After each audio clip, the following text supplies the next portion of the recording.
माँ की ममता। एक छोटे से कस्बे में समीर नाम का एक लड़का रहता था। बचपन में ही पिता की मृत्यु हो जाने के कारण परिवार की आर्थिक स्थिति बड़ी दयनीय थी। समीर की माँ कुछ पढ़ी लिखी ज़रूर थी, लेकिन उतनी पढ़ाई से नौकरी कहाँ मिलने वाली थी। सो घर घर बर्तन मांजकर और सिलाई बुनाई का काम करके किसी तरह अपने बच्चे को पढ़ा लिखा रही थी। समीर स्वभाव से थोड़ा शर्मीला था और अक्सर चुपचाप बैठा रहता था। एक दिन जब वो स्कूल से लौटा तो उसके हाथ में एक लिफाफा था। उसने माँ को लिफाफा पकड़ाते हुए कहा, माँ, मास्टर साहब ने तुम्हारे लिए चिट्ठी भेजी है, ज़रा देखो तो इसमें क्या लिखा है। माँ ने मन ही मन चिट्ठी पढ़ी और मुस्कुराकर बोली, बेटा, इसमें लिखा है कि आपका बेटा काफ़ी होशियार है।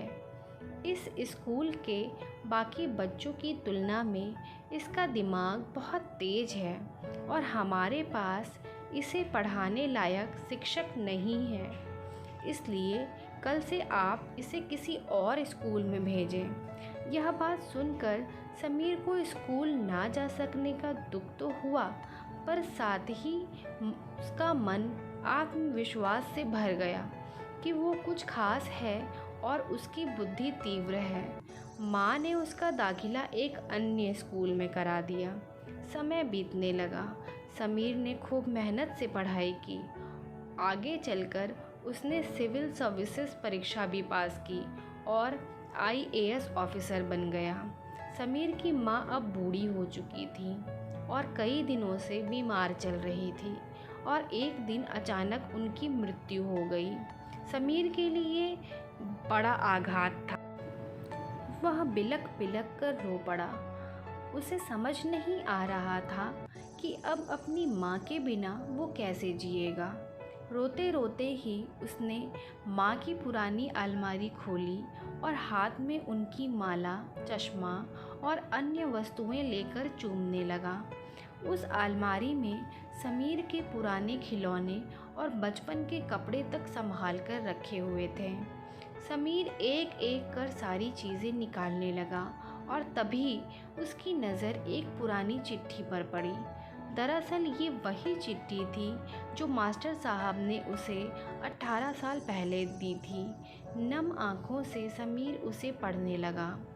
आदरणीय अभिभावक, आपको बताते हुए हमें अफसोस हो रहा है कि आपका बेटा समीर पढ़ाई में बेहद कमज़ोर है और खेल कूद में भी भाग नहीं लेता है। जान पड़ता है कि उम्र के हिसाब से समीर की बुद्धि विकसित नहीं हो पाई है, अतः हम इसे अपने विद्यालय में पढ़ाने में असमर्थ हैं। आपसे निवेदन है कि समीर का दाखिला किसी मंदबुद्धि विद्यालय में कराएं अथवा खुद घर पर रख कर इसे पढ़ाएं। सादर, प्रिंसिपल। समीर जानता था कि भले अब उसकी माँ इस दुनिया में नहीं रही, पर वो जहाँ भी रहें उनकी ममता, उनका आशीर्वाद सदा उस पर बना रहेगा। दोस्तों, रुडयार्ड किपलिंग ने कहा है, भगवान सभी जगह नहीं हो सकते, इसलिए उसने माएँ बनाई। माँ से बढ़कर त्याग और तपस्या की मूरत भला और कौन हो सकता है। हम पढ़ लिख लें, बड़े होकर कुछ बन जाएं, इसके लिए वो चुपचाप न जाने कितनी कुर्बानियाँ देती है। अपनी ज़रूरतें मार कर हमारे शौक़ पूरा करती है। यहाँ तक कि संतान बुरा व्यवहार करे तो भी माँ उसका भला ही सोचती है। सचमुच में माँ जैसी कोई नहीं हो सकता। दोस्तों, आपको ये कहानी पसंद आई हो तो मेरे वीडियो को लाइक करें, सब्सक्राइब करें और ज़्यादा से ज़्यादा शेयर करें। Thank you.